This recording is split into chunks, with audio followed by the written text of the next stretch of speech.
Ladies and gentlemen, people of the internet, today I'm going to show you how to sew your very own overbust corset.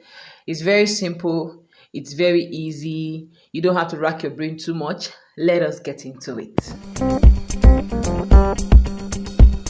In my previous video, I showed you how to draft an overbust corset pattern. So I just used the pattern to cut out my working piece and I added 1 cm joining allowance at the bottom, by the side, all the places I'm going to be joining. Okay, so now this is our working piece, the front and the back. So I also cut the lining. Okay, so I have lining under each piece of everything here. Okay, so now for the front part, I went ahead to put paper stay, 1 layer of paper stay, and we're just going to start with the front part. Okay, so I placed the side front on the center front and I'm just going to join it. Okay, see, I was about to call side front center front, just imagine. So I did same thing for the other side and I took it over to my sewing machine and I just went ahead to join. Okay, very simple, very straightforward, no plenty talk. It's a bit tricky around the top part to make sure everything is well aligned, so you want to take your time. I also went ahead to join the second piece. Okay, if you are hearing chicken doing crow crow, I'll be cock going crow crow, I don't know. It's past 12 in the afternoon. I don't know why he's shouting by this time. Anyway, so after joining the first piece, the front pieces together, this is what we have here. It's giving snatched already. Okay, so this is what we have here for the front piece. Okay, so now the next thing I went ahead to do was to join the lining pieces. So for this particular corset, I went ahead to put, after the 1 layer of paper stay, I also put my wording. If you don't know how to part the bustier, I have a detailed tutorial on how to part the bustier.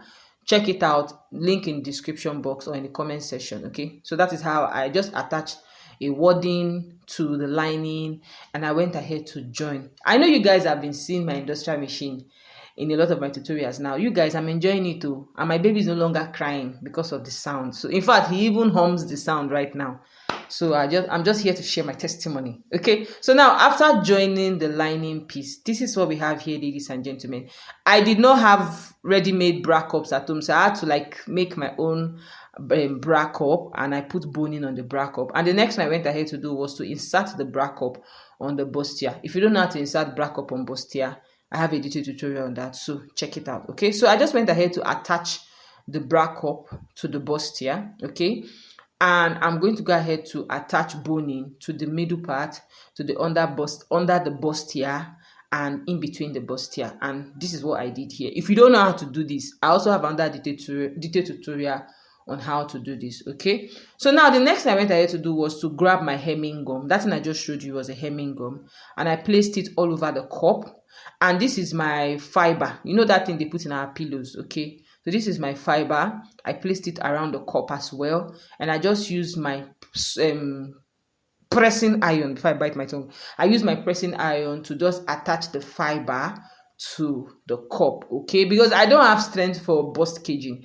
If you've not noticed on this channel, I don't like bust caging. That thing they do with boning, I don't like it. So I just went ahead to, you know, kind of support the cup, you know, to give it a good stand.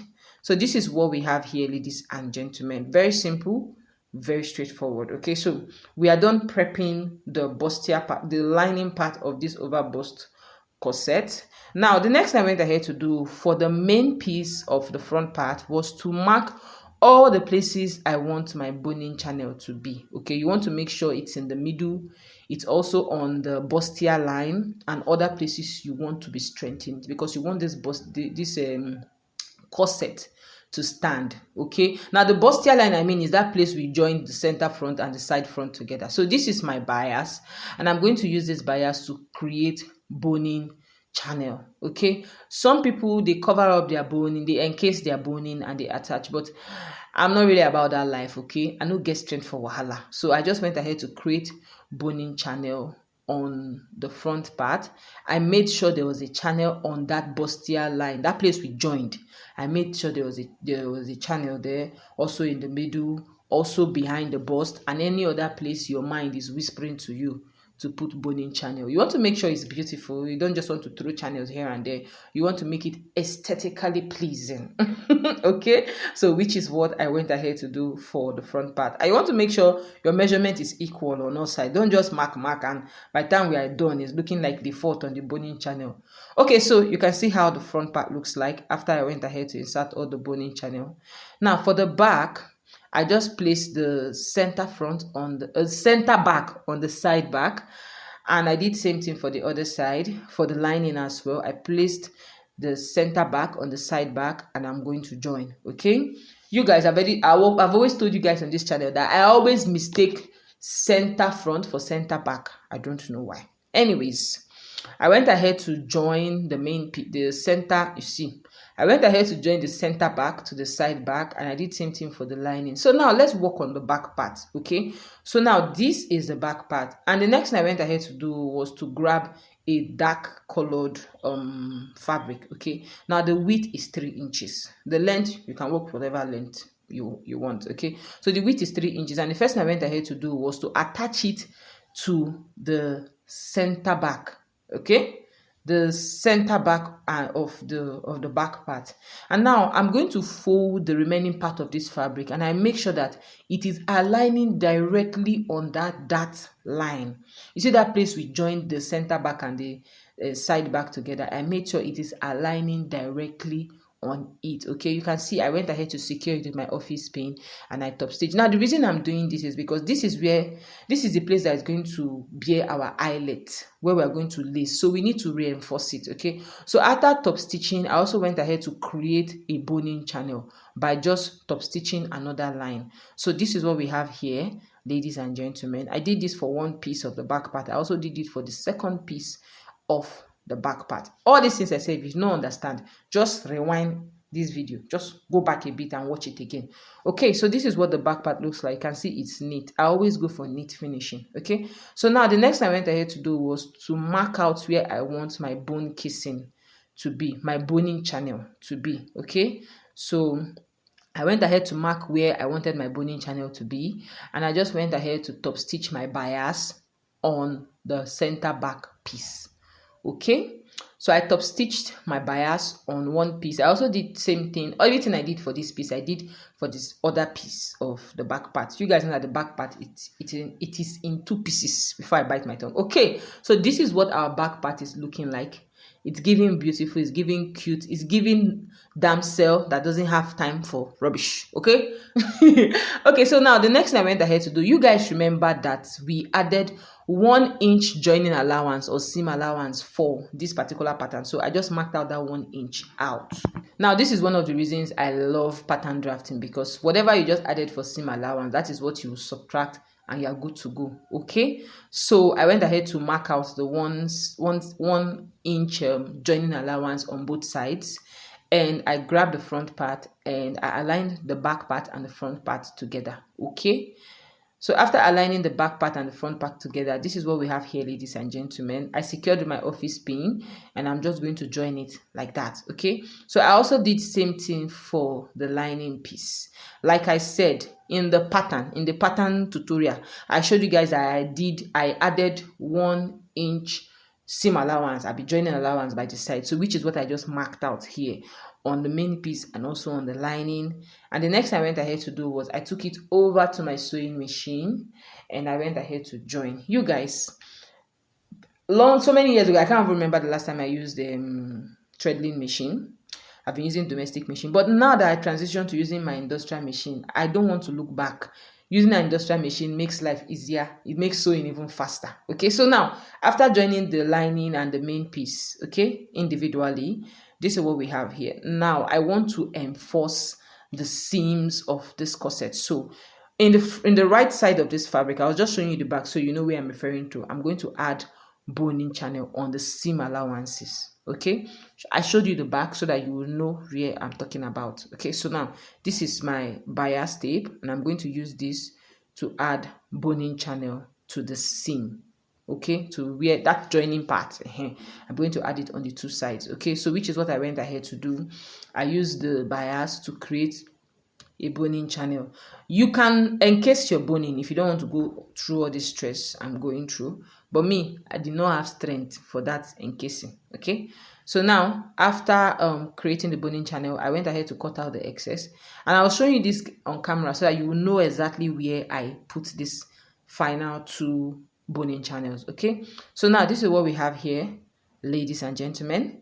The next thing I went ahead to do was I grabbed my lining piece. Remember, everything we do on the main piece, we do on the lining piece. Okay, so I grabbed my lining piece, secured it to the main piece, and I'm just going to go ahead to join the top. Okay, so I took it over to my sewing machine. Now, because I didn't want to make mistake, I generally use my biro to mark out all the places I'm going to join. Okay, you might want to do that.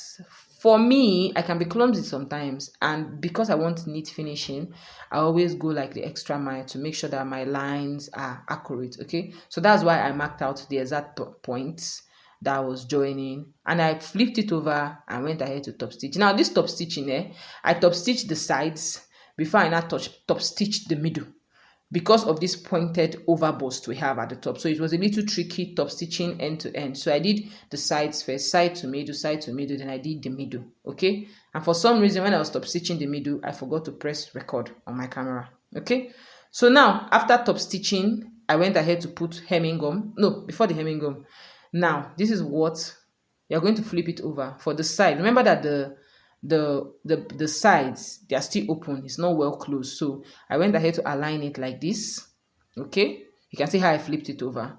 I went ahead to align it like this, and I'm going to join it. Okay, so I'm going to do this for both sides of the back. Okay, so I took it over to my sewing machine again. I'm still in my sewing machine, so I started sewing again. Okay, I just went ahead to join.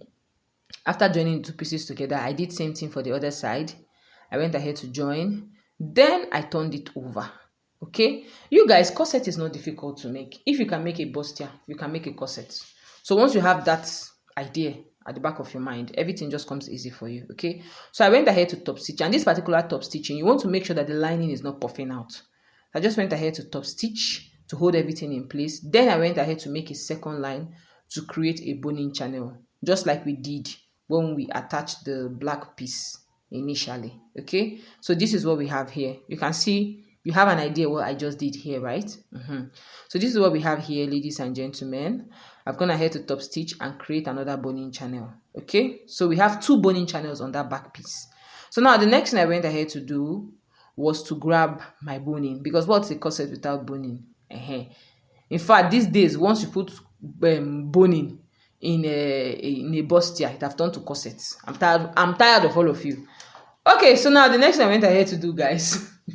I'm not tired of you, but I'm just tired of corset. I'm tired of corset, but you guys keep requesting for corset, so I have no choice than to do it. Okay, so I just went ahead to insert boning into, all the boning channels, all of them I created. I inserted boning in all of them. Okay, and yeah, remember to protect the tip of your boning with masking tape, or you either bond the tip of your boning, because most people complain that when they are done inserting their boning, it's either poking out or it's tearing the fabric. You need to protect it with either masking tape or you bond it to secure the rough edges. Okay, which is what I did here for every single boning that I inserted in this blouse. Okay, so I just took my time to insert all the boning. I don't even know why I decided to show you guys everything how I was in. I decided because some of you asked some questions that I feel like maybe because you did not see me inserting it. Now for this other boning channel that I created by the side, you want to make sure you angle the boning just like the exact way it's going to fit into it. So which is what I did here. I angled the boning. And after inserting all the boning, ladies and gentlemen, you want to make sure you insert on all the boning channels. So now I went ahead to top stitch the hem of this blouse. Okay, so I first of all secured with my office pin, made sure everything was well aligned before I went ahead to top stitch the lining and the main piece. Now this fabric is 2 inches in width, and the length is, in fact, I don't know the length. I just cut a very long strip that will be enough for what will be more than enough for what I need. Okay, so I just went ahead to fold in 2 and see the way I wrapped the end. Just look, that is how I wrapped it, and that is how you are going to wrap your own. Okay, except you have other ideas, you are free to share it in the comment section. Okay, so now if you've watched up to this point and you've not subscribed, why? Please subscribe, please like, please share. Okay, My channel is fighting with YouTube, so let's fight YouTube together so that this video will get out to more people. Okay, so just like the way we wrapped it at the beginning, we are going to wrap it at the end, so that everything is neat. Then I went ahead to pull it over and just fold. Okay, I've shown you guys another method, another way to do this here on this channel. So you are going to fold and top stitch, which is what I did here. Okay, you fold and top stitch. This is why I use a Virgilin boning, actually, because as much as I cut my boning, I made sure that it doesn't really get to the end of my hem. I give a little allowance. Sometimes it still gets. So after top stitching, this is what we have here. I wanted a very neat finishing, and this is what it gave me. Okay, so you can see the front part, very neat. You want to make sure your lines are straight. Okay, now this is the lining part. It's still giving neat. Okay, yeah, this is what we have here, ladies and gentlemen.